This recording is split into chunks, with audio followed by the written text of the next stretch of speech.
Bonjour. Alors, c'est encore une fois un début de vlog dans la... Oh mon Dieu, j'ai comme un moment de... Dans la studio mobile. Et là, mon petit cerveau. Donc, voilà. Donc, on commence ça pendant la pause repas du vendredi. On est le 7 mars. Je commence un nouveau vlog avec vous. Et ben j'ai comme très peu de temps pour faire l'ouverture, donc je voulais juste lancer le tout avec vous et vous dire que j'avais commencé une lecture audio dans le précédent vlog et je l'ai finalement laissé de côté pour aller avec une lecture qui était plus en phase avec mon espèce d'élan du moment. Et donc, je commence ce vlog-ci avec ma lecture en cours qui est The Dictionary of Lost Words de Pip Williams. Je l'écoute en livre audio et c'est encore une fois, ça fait partie de ma pioche du Mars au féminin. Et dans celui-ci, on va retrouver Esme, qui est née, dont le père est lexicographe et qui habite à Oxford. Elle va avoir passé, dans le fond, son enfance à Oxford avec son père lexicographe et ses collègues lexicographes qui sont en train de bâtir le fameux Oxford English Dictionary, donc la référence. Et elle va évoluer là-dedans, évidemment. Sa maman est décédée, donc elle va avoir juste son père. Puis son père va comme... En fait, ses collègues aussi vont tolérer qu'elle soit là, puis qu'elle se cache en dessous de la table, puis elle va comme être vraiment témoin de tout ce qui va se dire là. Puis un jour, elle va trouver un mot perdu, donc un mot qu'elle ne sait pas trop, qu'elle a ramassé là, que personne n'a récupéré, parce que ce dictionnaire-là a été fait avec des suggestions de d'autres lexicographes, des gens qui envoyaient des mots qui disaient qu'ils étaient utilisés. Puis dans le fond, le rôle des lexicographes, c'est de vraiment vérifier si c'est un mot qui est vraiment utilisé, comment on pourrait le définir et tout ça. Bref, la fameuse Esme va trouver un petit mot et va finir par le laisser, le garder en secret de son côté. Et là, je ne suis pas rendue très loin, mais de ce que je comprends, c'est qu'elle va finir par comprendre que c'est pas tous les mots qui vont être dans le dictionnaire et qu'il va avoir un certain rapport, à moins que je sois vraiment dans le champ, avec le fait que c'est juste des hommes qui ont créé le dictionnaire d'Oxford et que potentiellement la place de la femme est peut-être en lien avec la non-représentativité de la femme dans la société. C'est ce que j'avais compris, mais pour le moment, j'aime vraiment beaucoup, beaucoup la plume. J'adore le personnage d'Esme et du papa aussi. Il y a une fameuse tante aussi, Dita, qui vient d'arriver, qu'on aime beaucoup. Donc, je vous en reparlerai un petit peu plus quand je vais avoir avancé, mais lecture en cours donc, pour commencer le tout. Alors, sans plus tarder, allez, on lance ça!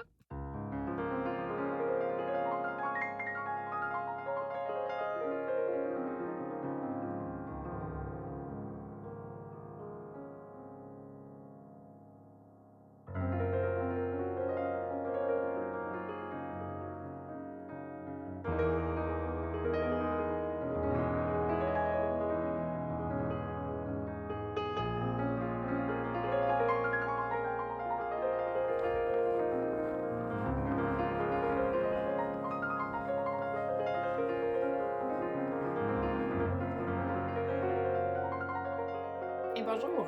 Alors, on est le dimanche 9 mars, oui, quand même. Alors, hier, c'était la journée internationale des droits des femmes.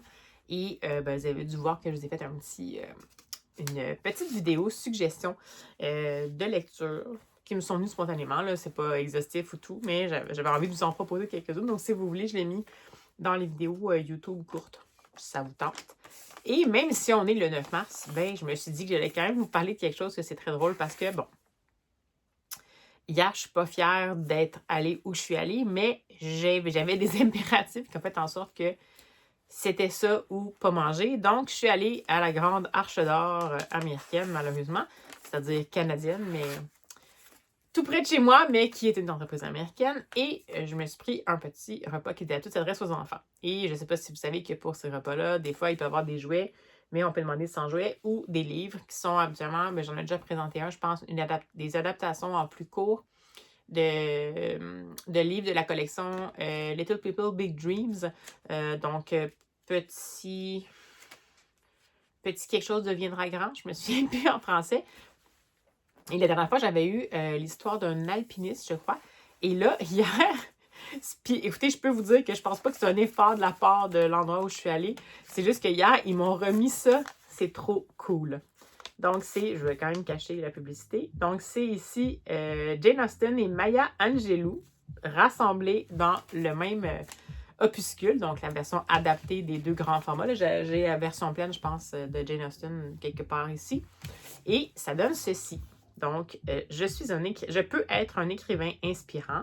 Bon, évidemment, là, c'est traduit de l'anglais, donc ils n'ont pas féminisé, mais bon, c'est pas grave. Et on a là-dedans, dans le fond, la présentation des deux écrivaines, donc Jane Austen, avec quand même un petit résumé des extraits, en fait, du livre en tant que tel qui présentait Jane Austen dans la collection, ainsi qu'une petite histoire, un petit exercice à la fin de création. Et ensuite, on a Maya Angelou, dont je ne connaissais pas, mais je la connais comme écrivaine, mais je n'avais pas beaucoup d'informations sur sa vie. Ça m'a quand même donné envie d'en apprendre plus. Puis ce que j'ai trouvé chouette, c'est qu'à la fin, on donne aussi des exercices de créativité, donc dessiner une couverture, mais aussi dans le fond, donner des mots-clés qui pourraient nous représenter en tant que tel.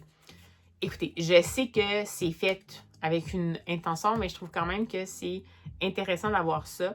C'est bien entendu des textes qui sont version abrégée, alors que j'ai dit que je détestais les versions abrégées.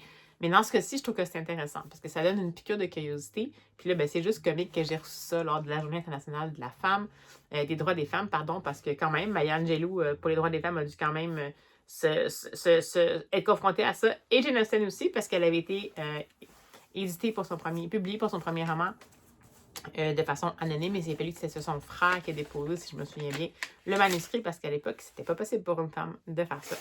Donc, je vais juste faire un petit clin d'œil parce que même si c'était une entreprise que d'habitude c'est de ne pas soutenir, ben là, cette fois-ci, je pense que c'était relativement un bon coup, qui était dû au hasard, mais quand même. Et sinon, c'est le moment book haul. Donc, des livres de bibliothèque d'abord, puis ensuite, j'ai eu un petit book haul de fête parce que mon copain m'avait donné un petit pouvoir d'achat de livres. Donc, je vais vous montrer ce que je me suis acheté avec ça. Alors, voilà. Pour les bibliothèques, j'ai décidé, ça fait un moment que c'est sorti, ça, je pense, mais ça m'intriguait, c'est chez Deux. Donc, c'est Le Petit Chaperon Rouge. C'est Mémoires d'outre-comte.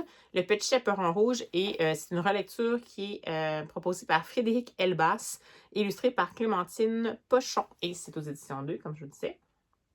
Donc, aux éditions 2, dans ces petits opuscules-là, c'est des versions habituellement adaptées pour les plus jeunes, puis ça inclut quelques illustrations. Dans ce cas-ci, par contre, je crois que les sujets abordés ne sont pas particulièrement doux. Alors, je vais la quatrième de couverture. Son histoire, les critiques, les psychanalystes, les conteurs, les enseignants, tous l'ont étudié, raconté, décortiqué, analysé. Mais ce soir, et pour la première fois, elle a accepté de s'adresser à vous et d'en donner sa propre version, en direct, en chair et en os. Donc, le point de vue du chaperon rouge dans, justement, cette fameuse confession-là. Il y a quand même des illustrations qui sont un peu... je ne sais pas si j'en avais vu une qui était quelque chose... Je me souviens plus, je la trouverai pas, évidemment. Bon, peu importe. Bref, ça m'intriguait, donc je l'ai emprunté. Et ensuite, ça, je me souviens pas où j'en ai entendu parler. Je pense que c'était peut-être... C'était soit Piketty Boukine ou Alex Boukine en Prada, il me semble. Donc, c'est ce roman graphique-là qui s'intitule Quand j'ai froid. C'est de Valentine Choquet et c'est aux éditions de La Gouttière. Et je vous lis la quatrième. C'est l'hiver. Louise mène un quotidien calme, solitaire et rythmé par ses études sur Paris. Un soir, frissonnante, elle rencontre pour la première fois André, une petite mamie qui a la bougeotte, le sourire aux lèvres et une myriade d'histoires à raconter. Des histoires de mers gelées et d'écharpes réconfortantes, des histoires de fleurs symboliques et de grand amour. Mais mois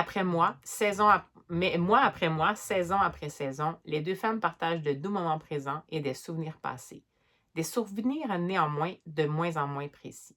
Donc, je sens que ça va être touchant. Je vais essayer de vous montrer les planches. Ça me fait un peu penser, on dirait, il y a quelque chose de... je vais vous mettre le nom de l'auteur. Non, peut-être pas finalement. On est dans le passé, j'imagine. Donc, ça va l'air vraiment intéressant et comme j'ai pu y avoir accès, je suis vraiment contente. Donc, mini book haul de bibliothèque. Et ben voilà. Ensuite, je me suis acheté avec mes sous pour ma fête. Ben, comme annoncé, je me suis acheté le premier tome de Planetarium Ghost Travel que j'ai lu dans le dernier vlog. Et le deuxième tome, pardon, le deuxième tome qui vient tout juste de sortir ici. Donc, vraiment hâte de les découvrir. Si jamais vous voulez avoir plus d'infos, c'est dans mon dernier vlog que je vous en parle. Ça vaut vraiment le coup. Je vais peut-être vous montrer quand même des images du premier pour peut-être pas vous divulgacher le deuxième, ni me divulgacher le deuxième. Mais ce que je vous disais, c'est que c'est un manga, bien sûr, mais qui n'est pas chargé comme les autres mangas habituellement. Donc, on est vraiment plus dans comme ça. C'est plus épuré. Pour moi, c'est quelque chose qui fait en sorte que j'en profite mieux. Donc, j'ai acheté ceci et je me suis fait un plaisir parce que vraiment, c'était hors de prix. Si j'avais pas eu ces sous-là, je ne l'aurais pas fait, honnêtement. Parce qu'il y avait une version qui n'était pas collector, mais là, j'avais envie de l'avoir. J'ai craqué pour le fameux Nous de Christelle Dabos en version collector. Donc, je sais pas si on va le voir. Mais le jaspage est vraiment beau. Sinon, après, je pense qu'à l'intérieur, c'est assez neutre. C'était vraiment plus le fait que c'était une version reliée avec une reliure cousue. Super jaspage, puis la couverture est vraiment... Elle brille, mais c'est surtout parce que c'est Christelle Dabos. Christelle Dabos, qui, si vous ne le savez pas, est l'autrice de La Passe Miroir, la série. J'avais lu, je pense, tome 1, 2, peut-être 3, mais je m'étais arrêtée avant le 4.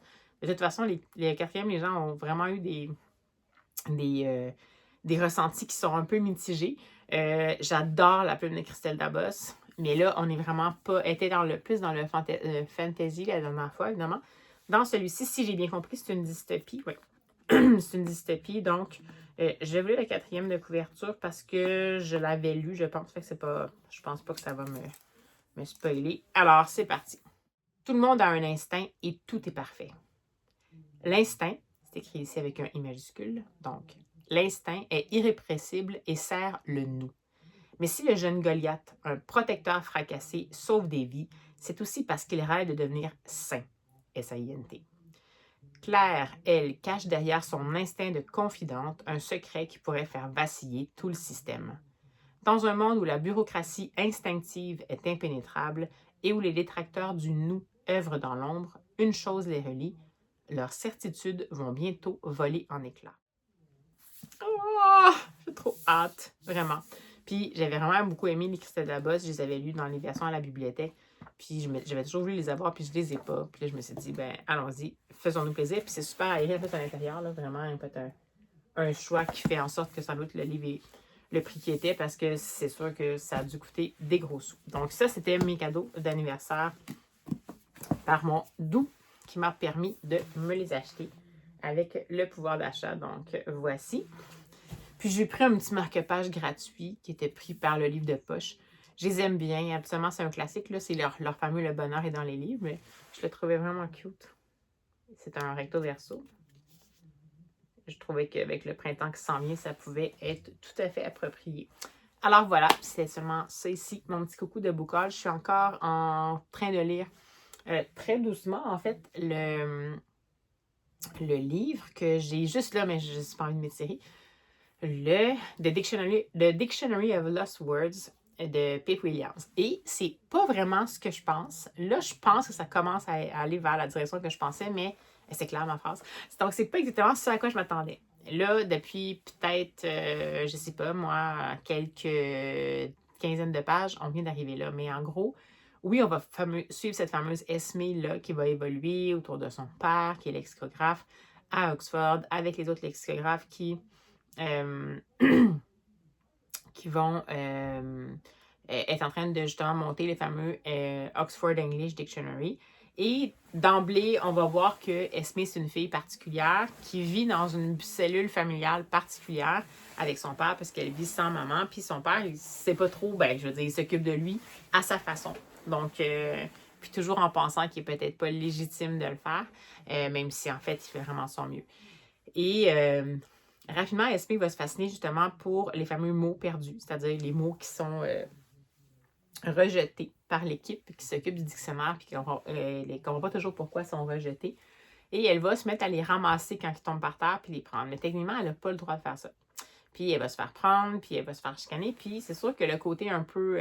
on a vraiment le côté qui va entrer en ligne de compte de... c'est une jeune fille. Des gens en partant, ça ne l'aide pas parce qu'à cette époque-là, c'était quand même la fin du 19e. Des gens en partant... une fille élevée par un père seul, qui ne s'est pas remarié, qui se tient avec des intellectuels puis qui vole des papiers du dictionnaire, bien évidemment qu'elle va se faire un petit peu... elle va subir des remontrances. Puis elle va un peu se faire mettre à l'écart Puis dans le fond, on va lui dire, ah, ben va dans la cuisine, puis tiens-toi avec les cuisinières et tout. Son père, il n'est pas totalement il est pas d'accord du tout, en fait, sauf que, ben, il travaille au sein de cette équipe-là, c'est pas lui le directeur, puis, ben, il y a des fois où il faut qu'il choisisse ses batailles. Évidemment qu'à l'époque, la communication entre un père et une fille, c'était pas non plus, même s'ils sont proches, elle ne peut pas nécessairement tout dire, puis elle va pas le vivre facilement, Esme. Puis rapidement, comme elle va devenir un peu obsédée par ces fameux mots-là, puis qu'elle peut pas les prendre, puis ça, ils se tiennent dans le scriptorium, puis tout ça, ben, on va finir par l'envoyer en pension quand elle va finir son école primaire, donc dans une pension que sa fameuse tante Dita va avoir trouvée, qui est tenue par une de ses anciennes élèves à la tante Dita, puis c'est en Écosse, c'est super loin de la maison, mais bon, elle a dit, ben cette élève-là était super bonne, puis tout ça, fait que j'imagine que sa pension est correcte. Elle va convaincre le père d'envoyer sa fille là, puis on sent qu'il l'envoie là plus par, on dirait pour comme un peu apaiser les conflits qui sont potentiellement causés par le fait que c'est un père monoparental, puis que sa fille est là à un endroit où est-ce que les hommes qui s'occupent de cette équipe-là ont l'impression qu'elle n'est pas à sa place et tout. Mais bon, elle est éloignée de la maison, puis on va rapidement comprendre entre les lignes sans trop que Pip Williams en parle, mais on sent que la fille revient après ça en détresse, puis qu'il se passe des choses vraiment pas faciles à cet endroit-là. Et bon, il va y avoir un gros moment là, qui se passe pendant son adolescence où justement, ça va devenir de plus en plus malsain, ce qu'elle vit, et elle va finir par revenir à Oxford par la force des choses, et c'est là que sa vie va prendre un autre tournant. Donc, je n'en dirai pas plus parce que sinon, je vais le raconter au complet, mais c'est sûr que la partie où elle grandit, est envoyée en Écosse, ce qui m'a un peu déstabilisée, c'est pas tant qu'on prenne ce moment-là pour parler du contexte, pour faire en sorte qu'on comprenne un petit peu plus comment ça se fait qu'elle va s'être éloignée d'Oxford, mais c'est que on dirait qu'on nous présente les choses comme si on allait avoir beaucoup de détails sur la situation, puis finalement, comme elle va aller en Écosse, puis on va en entendre parler juste 2 fois, puis elle va revenir, on va sentir que c'est passé quelque chose, mais il n'y a absolument aucun mot qui va être prononcé. Puis là, les choses vont évoluer quand même assez vite pour elle, dans le sens qu'elle va tomber dans une grosse réaction de désespoir, de déprime et tout. Puis on n'aura pas beaucoup de détails. Puis après ça, on va essayer de la remettre de force un peu sur pied. Puis ça va se passer quand même relativement bien, puis assez rapidement. Donc on dirait que je ne sais pas si on a fait commencer l'histoire quand elle était tout petite, parce que c'était intéressant d'avoir un contexte. Puis ça me donne l'impression que on a voulu passer un peu plus vite sur cette partie-là pour pouvoir enfin se consacrer à la seconde partie du roman. Puis là, ça me fatigue un peu. C'est bien écrit, là, sinon on s'attache au personnage et tout, mais on dirait que je ne suis pas certaine jusqu'à ce moment-ci du choix qui a été fait pour la structure narrative, mais peut-être que plus ça va avancer, puis plus je vais comprendre pourquoi c'est comme ça. Donc, ma lecture en cours, elle se poursuit. Je vais vous en parler quand je vais l'avoir terminée, mais bon, je vais au moins faire le petit coucou pour le beau gars. Alors voilà, ben à tout bientôt!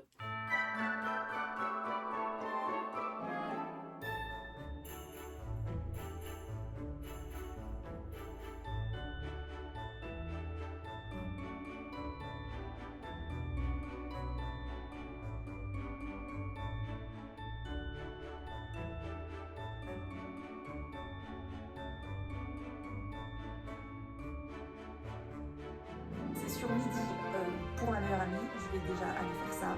Et ensuite, je rentre, je me prépare et on va à l'autre anniversaire.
Alors, on se retrouve en ce mercredi 12 mars, matin, mais en fait, c'est parce que changement d'horaire pour moi aujourd'hui, donc je travaille en après-midi. Fait que j'ai décidé que ce matin, ça allait être en mode relax. Mais j'ai terminé hier soir ma lecture audio que j'avais depuis 3-4 jours, c'est-à-dire The Dictionary of Lost Words de Pip Williams. Et j'en sors heureuse, mais nuancée, mais avec un avis nuancé. J'ai beaucoup aimé ça finalement grâce au dernier tiers, dernière demi. Donc, ça aborde vraiment beaucoup plus de sujets que le dictionnaire des mots perdus qui est en lien avec la construction du fameux Oxford English Dictionary qui a eu lieu à la fin du 19e siècle, la première édition, je pense. Et mais dans le fond, ce qu'on va faire, c'est qu'en suivant la fameuse Esmée, on va évidemment voir passer plusieurs choses. Donc, c'est un roman historique. L'autrice a décidé de mêler à ça l'histoire des suffragettes, qui prend une très grande place finalement. Donc, le combat qu'il y a eu en Angleterre par les femmes pour avoir accès au droit de vote, à la reconnaissance, à l'équité, à l'égalité et tout ça. Et ce que ça implique aussi de violences qui ont été faites envers les femmes. Donc, justement, on évoque les fameuses personnes qui ont été gavées en prison. Donc, les femmes qui ont été gavées en prison parce qu'ils faisaient une grève de la faim, puis finalement, on a décidé de mettre fin à leur protestation en les gavant, etc., etc. Donc, il y a ça aussi qui va être en ligne de fond.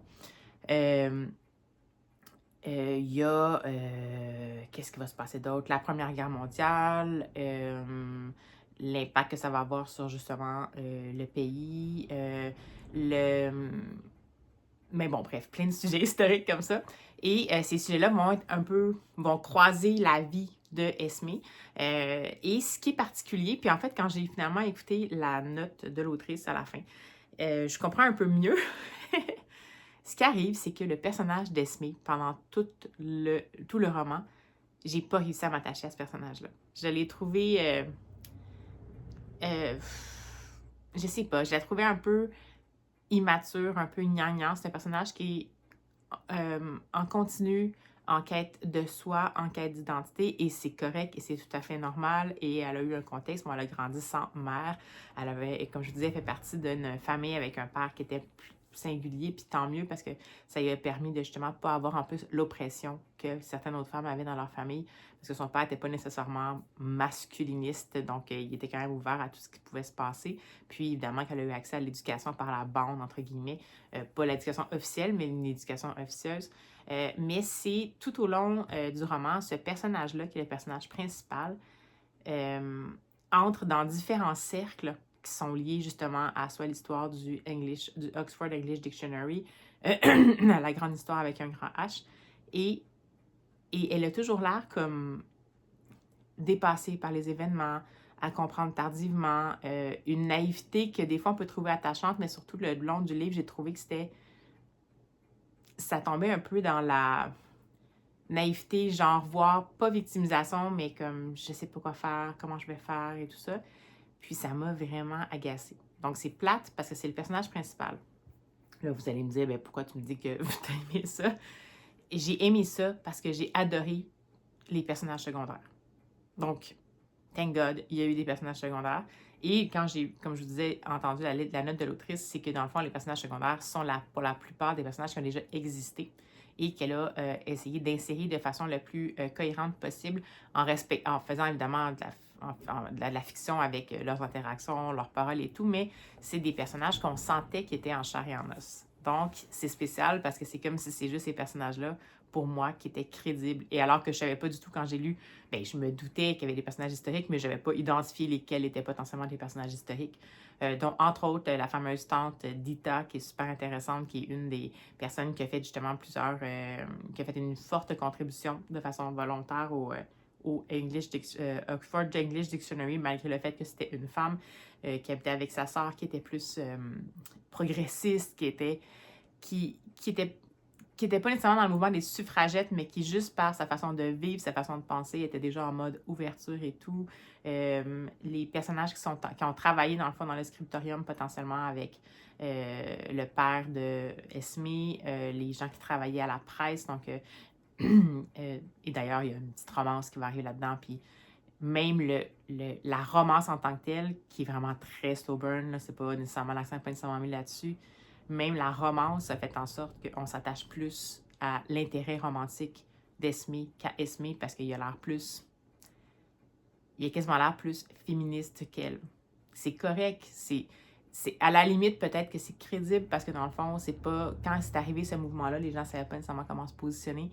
Même les femmes qui se disaient ouvertes, il y en avait beaucoup qui ressentaient de la crainte. Donc, j'imagine que tout ça, c'est quelque chose qui est authentique, fait que c'est correct. C'est peut-être juste que dans le fond, j'ai un billet puis je me disais, ben voyons, fait quelque chose, mais dans le fond, l'humain étant ce qu'il est, ben ce personnage-là représente l'hésitation avec un grand H en continu. Donc, quelqu'un que ça va y prendre énormément de temps pour essayer de faire sa place puis essayer de trouver comment elle peut faire la différence. Donc, en soi, c'est pas négatif, mais c'est juste que la façon dont elle s'exprimait et tout ça, ce qu'elle dégageait, c'est quelque chose qui pour moi était que j'arrivais pas à m'attacher. Mais bref. Donc, ce que je vous disais, c'est que les personnages secondaires sont vraiment intéressants. Fait que c'est pour ça, en fait, que j'ai fini par me faire prendre. Puis parce que, à partir de la moitié, on va soudainement donner beaucoup de place aux suffragettes. La Première Guerre qui arrive, l'impact que ça a, la désertion de toutes les jeunes hommes trop jeunes, même la notion du fait que c'était potentiellement des gens qui étaient allés à l'école, qu'on faisait devenir des officiers, mais qui n'avaient absolument pas de compétences nécessairement, ni de volonté d'être capable de diriger des hommes dans des situations extrêmes comme ça.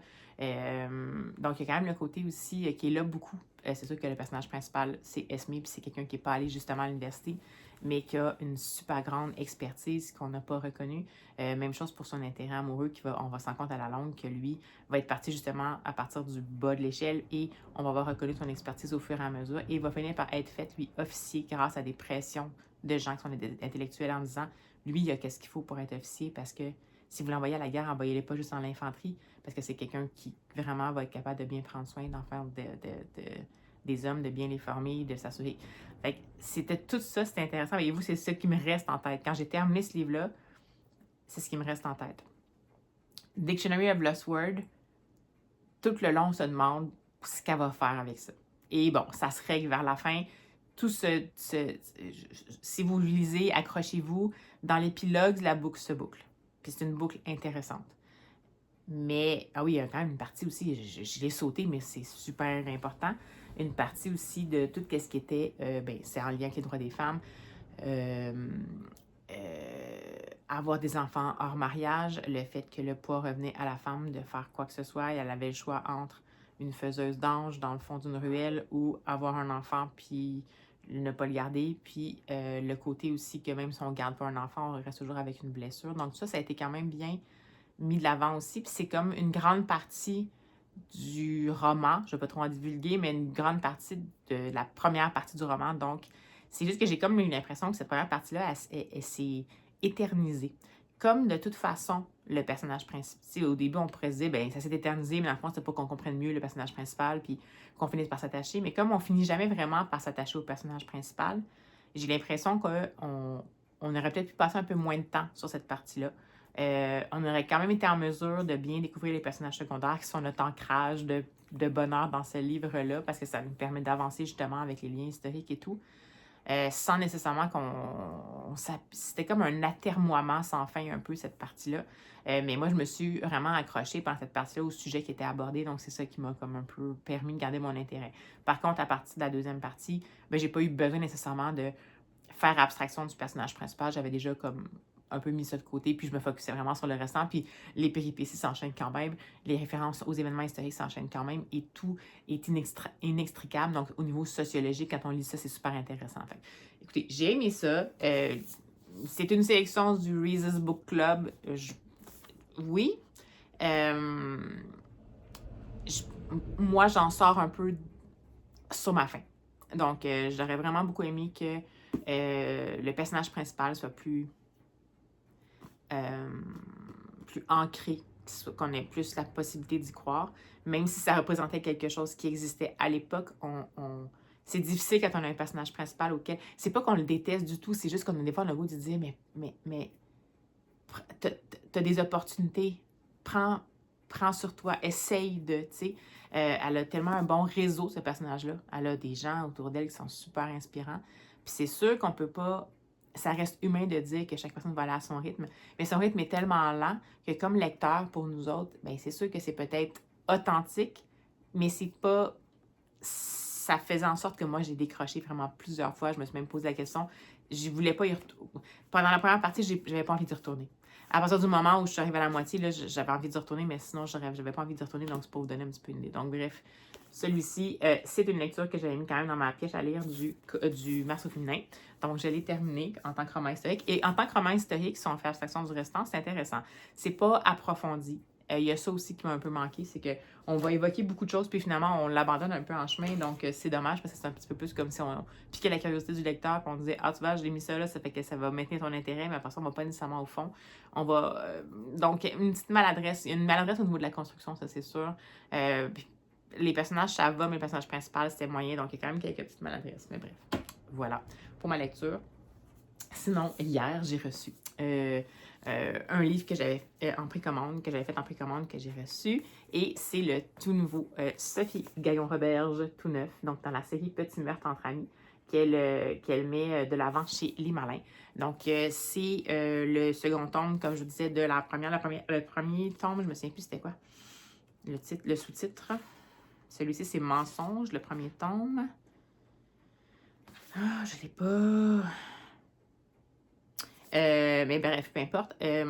Donc, dans le premier tome, on était vraiment dans un monde avec des personnages qu'on avait appris à connaître et qui avaient une fin qui se résolvait, mais qui donnait peut-être à penser qu'on pourrait avoir une suite. Ce qu'on nous signale ici quand même, c'est que Petit meurtre entre amis, c'est comme une genre de collection, mais c'est pas nécessairement des personnages qui vont revenir. C'est juste que ça se passe comme dans un univers un peu potentiellement commun.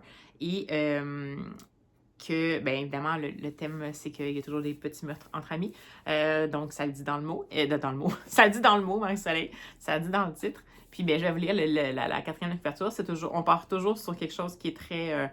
c'est un thriller sanglant. Ça vise un public adolescent, potentiellement adolescent fin de secondaire. C'est parti. Quand le dealer de drogue de l'école est tué dans les vestiaires, qui est le principal suspect? A. Le joueur de football qui lui a juré qu'il se vengerait. B. L'ex-copine en colère. C. La nouvelle qui a déjà commis un meurtre.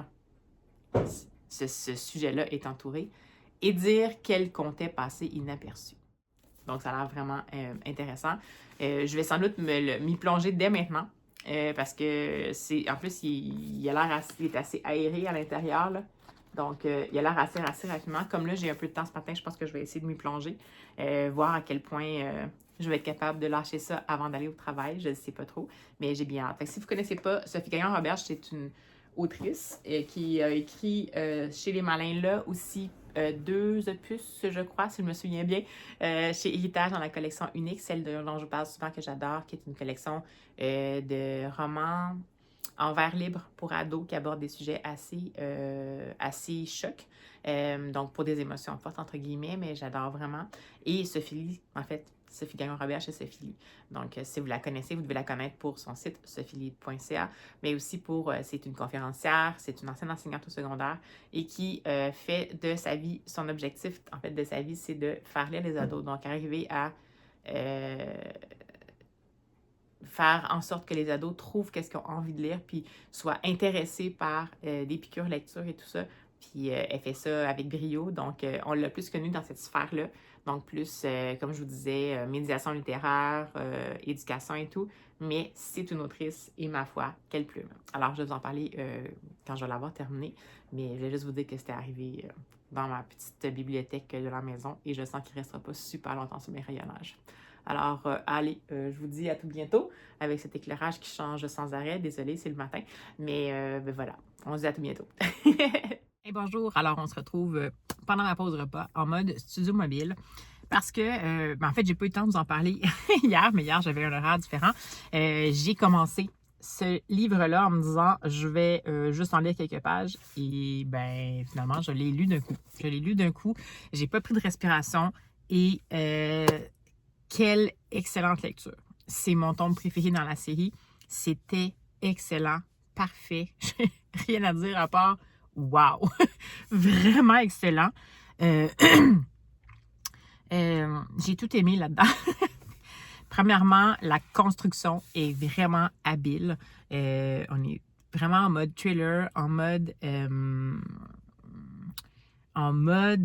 confrontation des perceptions à la fois du lecteur et des personnages principaux. Parce que, bon, en fait, en gros, ben, je vous en ai parlé un peu, mais on va suivre Anaïs qui est une jeune fille qui a habité avec son père dans les bois, qui a fini par, on la voit au départ, elle commence dans une nouvelle école secondaire, puis elle faisait l'école à la maison avant, puis on comprend qu'il y a une raison pour laquelle elle l'a faite, mais on n'a pas trop d'informations là-dessus.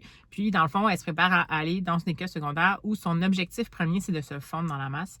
Dès le départ, on sait qu'elle porte des verres de contact pour ses yeux. On sent que c'est quand même important, puis qu'elle n'a pas nécessairement la même couleur de cheveux, et qu'elle habite avec, pardon, Catherine, qui semble être une connaissance et non pas sa mère. Et voilà, donc on va la suivre là-dedans. Elle va arriver à l'école, puis tout de suite, elle va avoir des stratégies de...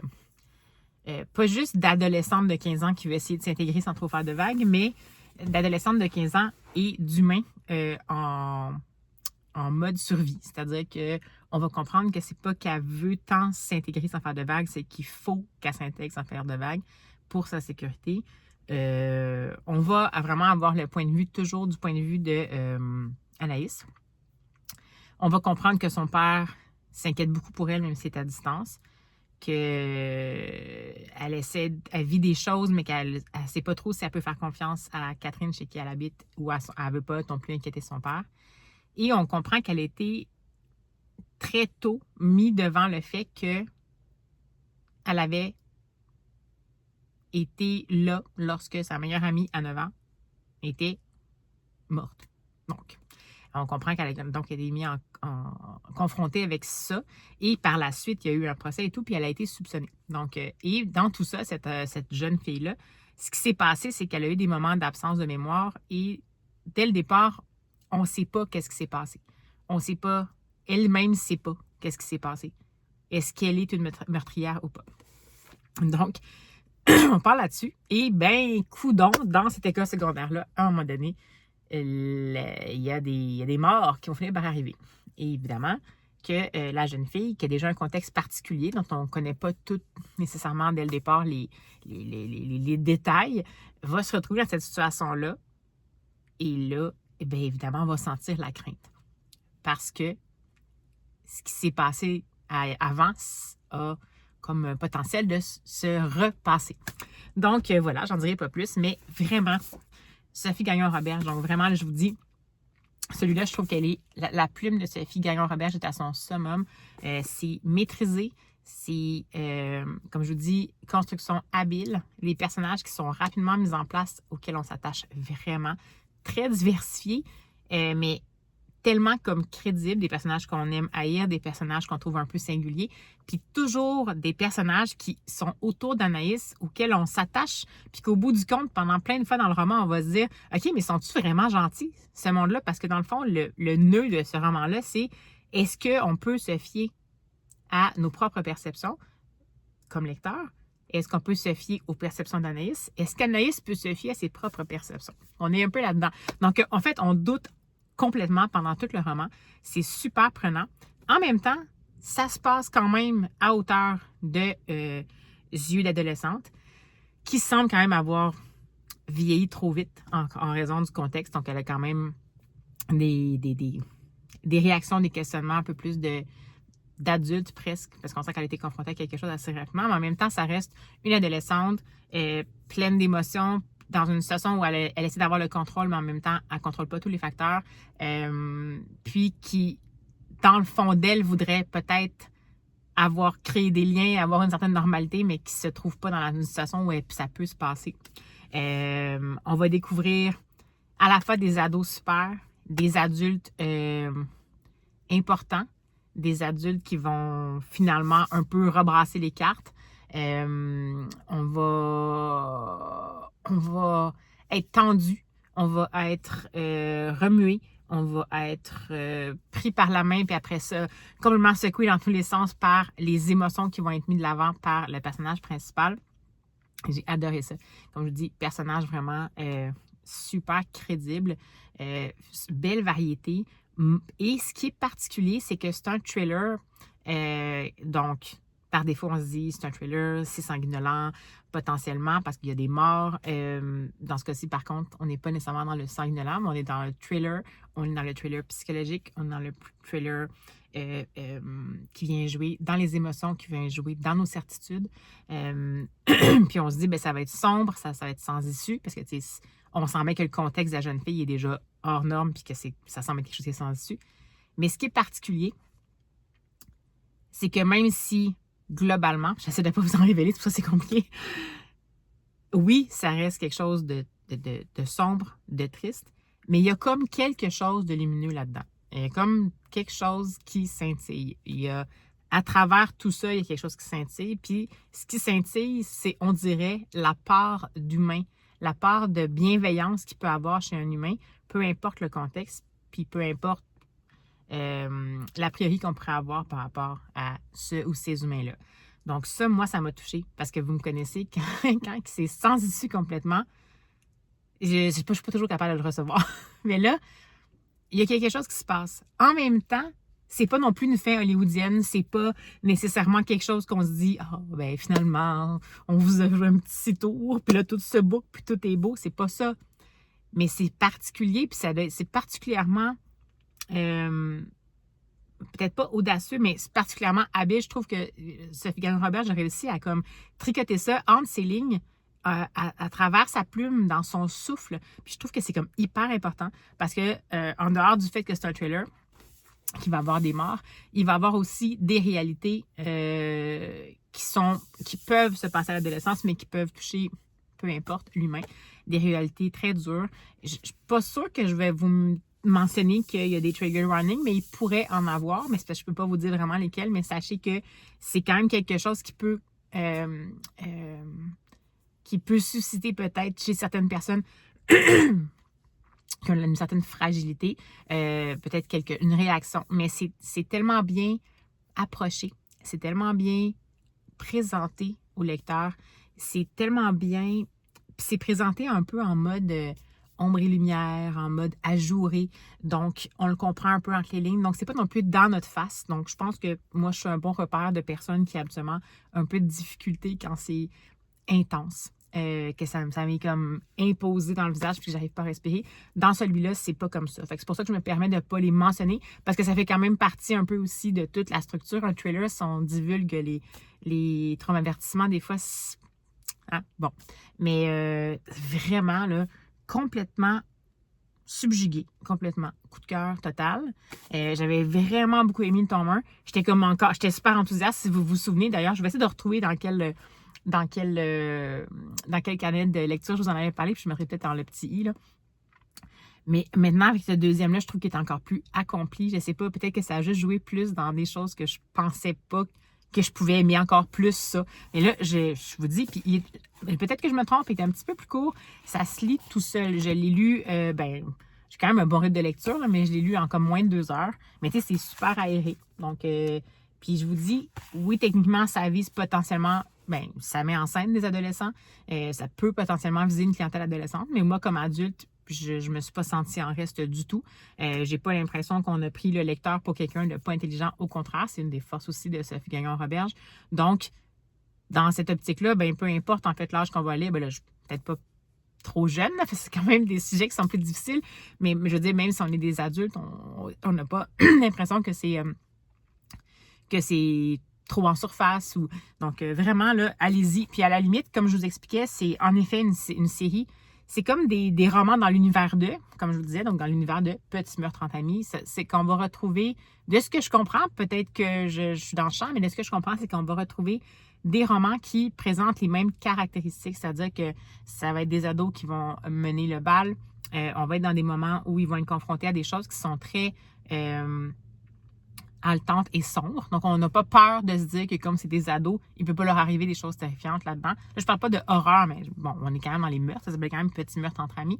Et je pense que c'est un petit peu cette espèce de structure-là qui est proposée au lecteur, mais les personnages ne reviennent pas d'un tome à l'autre. Fait que même si vous n'avez pas lu le tome 1, ben, le premier de cette collection-là, ben, je vous invite à essayer de les découvrir. Si vous voulez, je trouve que c'est une super porte d'entrée. Allez-y, ça vient juste de paraître. C'est paru le 12 mars, je pense. On est genre le 13.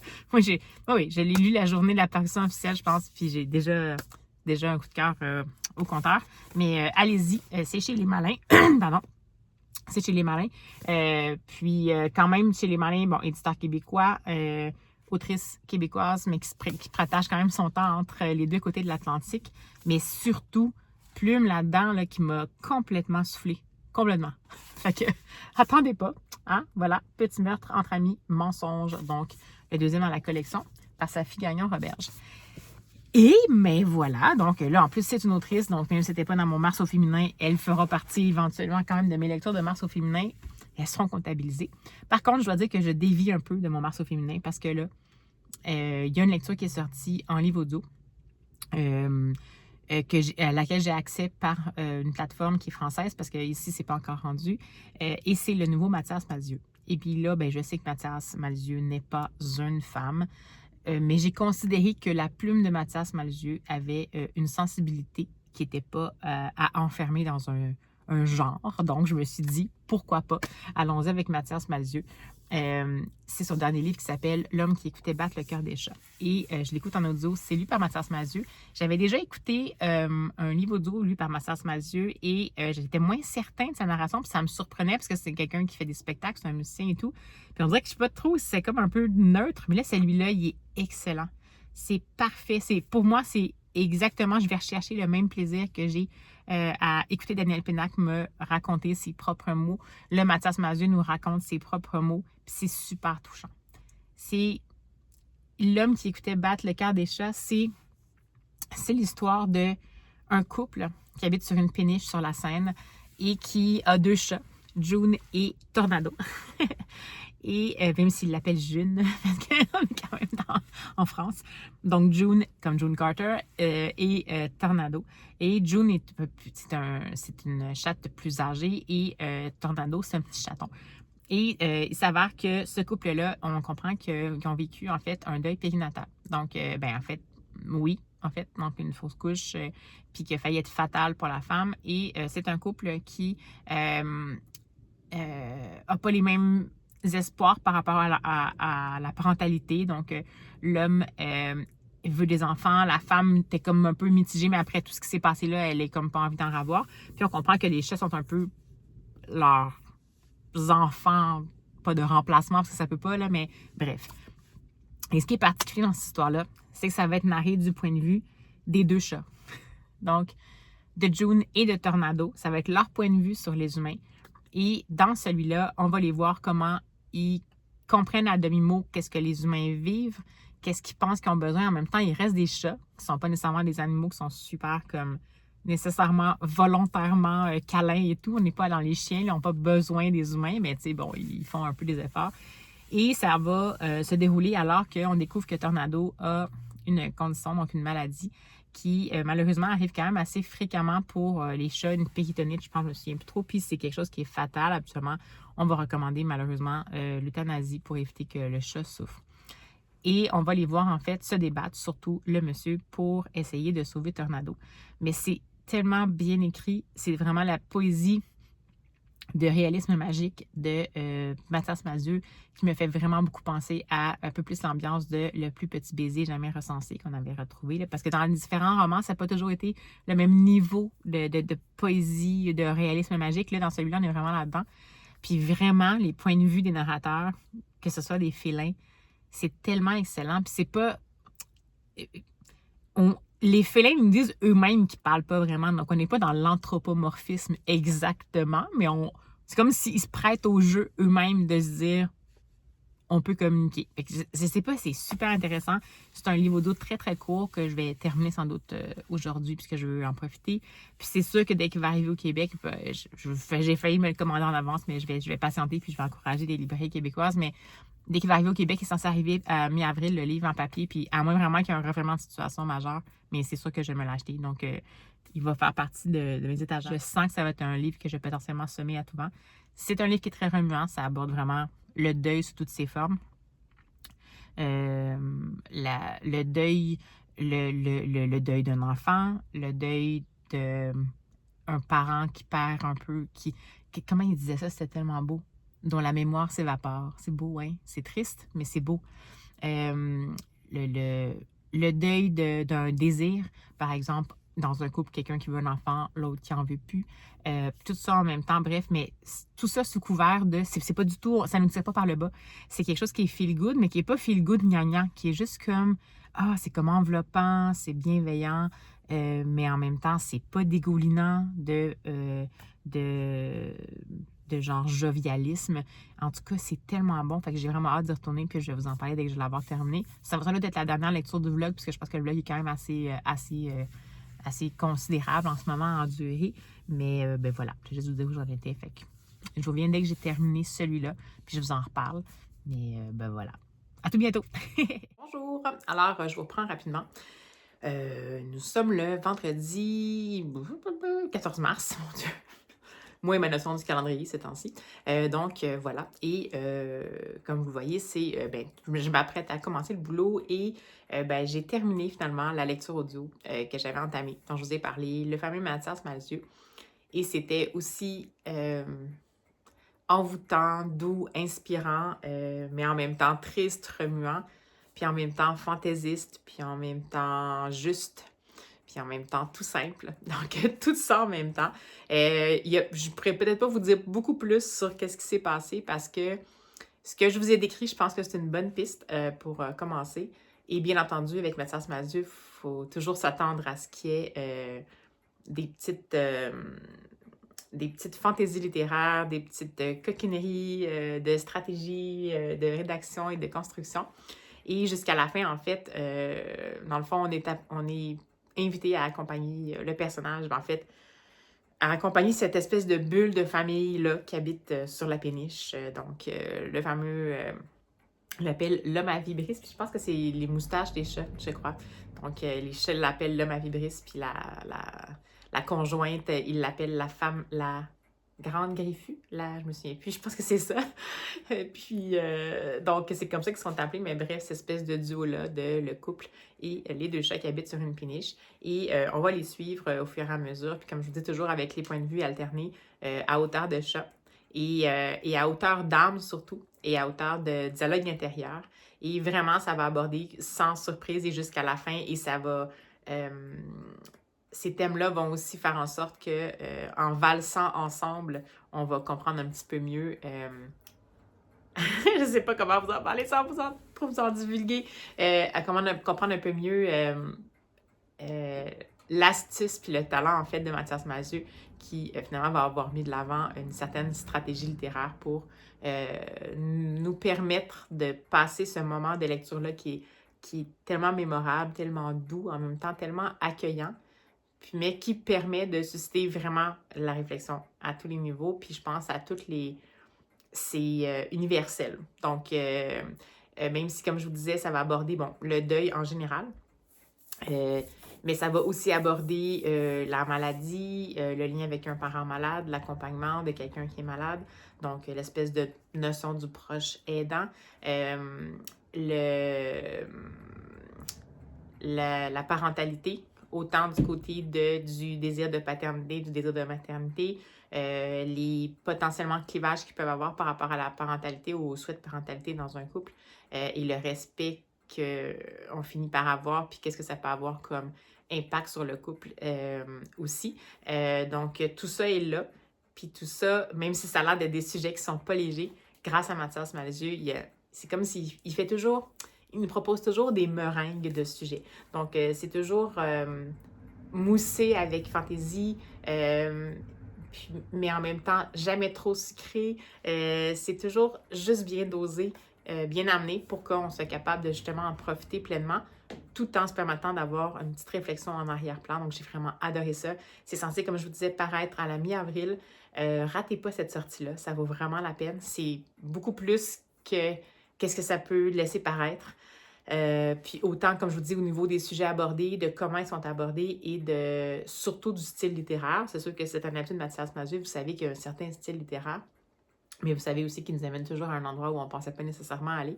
Donc, en ce sens-là, pour moi, ça me fait aussi penser énormément à... en quelque sorte, l'espèce de feeling que j'ai, c'est un feeling que j'ai eu en écoutant ce livre-là. C'est un feeling qui me rappelle, en fait, bon... l'espèce de plume hybride indescriptible de Pénac, mais aussi peut-être le Christian Bobin de La Folle Allure, mais aussi peut-être j'ai un nom, un blanc pour le nom, Olivier, je me souviens plus c'est quoi son nom de famille, mais de En attendant Bojangles. Donc, ce genre de plume-là, le genre de plume qui nous amène ailleurs, tout en nous gardant les pieds sur terre, mais en nous permettant de nous envoler un petit peu, de survoler les choses avec un autre regard et malgré tout, en allant nous chercher avec des réflexions justement assez importantes sur des sujets majeurs. Si vous pouvez l'écouter en audio, sérieusement, là, je ne sais pas quand il va sortir en audio, j'essaierai de vérifier, mais c'est chez Audiolib, donc potentiellement il va paraître au Canada, c'est sûr. C'est vraiment, comme je vous dis, un enregistrement qui vaut la peine. C'est une expérience en tant que telle. Puis je pense que ça fait encore plus rayonner ce texte-là. Ça nous permet encore plus de plonger dans ce qui est proposé par l'auteur, mais en étant complètement immergé. Puis je pense que ça fait une très grosse différence sur ce qu'on peut recevoir, ce qu'on peut aller chercher de ce livre-là, ce dont on peut profiter et tout. Donc, il y a aussi ça, comme essayer de l'écouter quand même en livre audio. Alors voilà, ça va être la dernière lecture de ce vlog-ci. J'espère que ça vous a plu. N'hésitez pas à vous manifester en commentaire si vous avez envie de jaser, de me proposer des lectures complémentaires, d'avoir des avis justement sur... Parce que peut-être que Mathias Malzieu est assez récent, ça m'étonnerait que beaucoup de gens l'aient déjà lu, mais ça se peut. Donc, mais n'hésitez quand même pas à venir me faire un petit coucou, ça me fait toujours plaisir d'échanger avec vous. Alors, ben voilà. Je vous souhaite des superbes lectures d'ici à ce qu'on se recroise. Puis ça va être tout bientôt parce qu'on se dit à la prochaine!